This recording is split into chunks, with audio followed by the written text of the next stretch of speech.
सीताराम, आज मैं आप सभी को कार्तिक महात्म्य की पहले अध्याय की कथा सुनाऊंगी। मैं सुमरूं माता शारदा, बैठे जिह्वा आए, कार्तिक मास की कथा लिखे कमल हर्षाए। नैमिषारण्य तीर्थ में श्री सूत जी ने 88,000 सनकादि ऋषियों से कहा, अब मैं आपको कार्तिक मास की कथा विस्तार पूर्वक सुनाता हूँ, जिसका श्रवण करने से मनुष्य के सभी पाप नष्ट हो जाते हैं और अंत में वैकुंठ धाम की प्राप्ति होती है। सूत जी ने कहा, श्री कृष्ण जी की अनुमति लेकर देवर्षि नारद के चले जाने के पश्चात सत्यभामा प्रसन्न होकर भगवान कृष्ण से बोली, हे प्रभु, मैं धन्य हुई, मेरा जन्म सफल हुआ। मुझ जैसी त्रिलोक्य सुंदरी के जन्मदाता भी धन्य हैं, जो आपकी 16,000 स्त्रियों के बीच में आपकी परम प्यारी पत्नी बनी।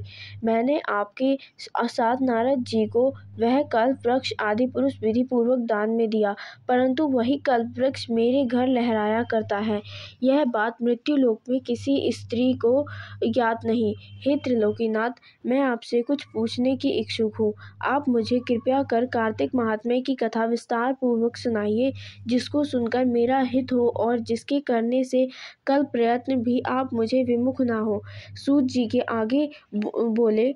सत्यभामा के ऐसे वचन सुनकर श्री कृष्ण ने हंसते हुए सत्यभामा का हाथ पकड़ा और अपने सेवकों को वहीं रुकने के लिए कहकर विलास युक्त अपनी पत्नी को कल्प वृक्ष के नीचे ले गए और हंसकर बोले, हे प्रिय, 16,000 रानियों में से तुम मुझे प्राणों के समान प्रिय हो। तुम्हारे लिए मैंने इंद्र एवं देवताओं से विरोध किया था। हे कांते, जो बात तुमने मुझसे पूछी है उसे सुनो। एक दिन मैंने तुम्हारी इच्छा पूर्ति के लिए गरुड़ पर सवार होकर इंद्रलोक जाकर कल्प वृक्ष मांगा। इंद्र द्वारा मना किए जाने पर इंद्र एवं गरुड़ में घोर संग्राम हुआ और गौलोक में भी गरुड़ जी गौ से युद्ध किए। गरुड़ की चोट से उनके कान एवं पूंछ कट कर गिरने लगे, जिससे 3 वस्तुएं उत्पन्न हुई। कान से तंबाकू, पूंछ से गोभी, रक्त से मेहंदी बनी। इन तीनों का प्रयोग करने वाले को मोक्ष नहीं मिलता तथा गौ ने भी क्रोधित होकर गरुड़ पर वार किया, जिससे उनके 3 पंख टूटकर गिर गए। इनके पहले पंख से नीलकंठ, दूसरे पंख से मोर, तीसरे पंख से चकवा और चतवी उत्पन्न हुए। हे प्रिय, इन तीनों के दर्शन करने मात्र से ही शुभ फल प्राप्त होता है।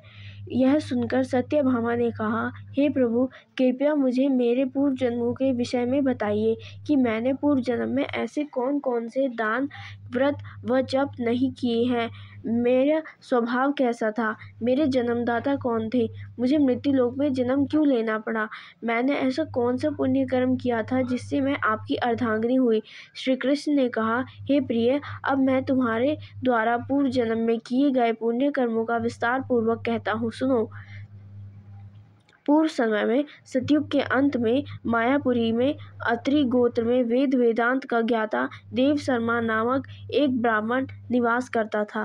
वह प्रतिदिन अतिथियों की सेवा, हवन और सूर्य भगवान का पूजन किया करता था। वह सूर्यों के समान तेजस्वी था। वृद्धावस्था में उसे गुणवती नामक की कन्या की प्राप्ति हुई। उस पुत्रहीन ब्राह्मण ने अपनी कन्या का विवाह अपने ही चंद्र नामक शिष्य के साथ कर दिया।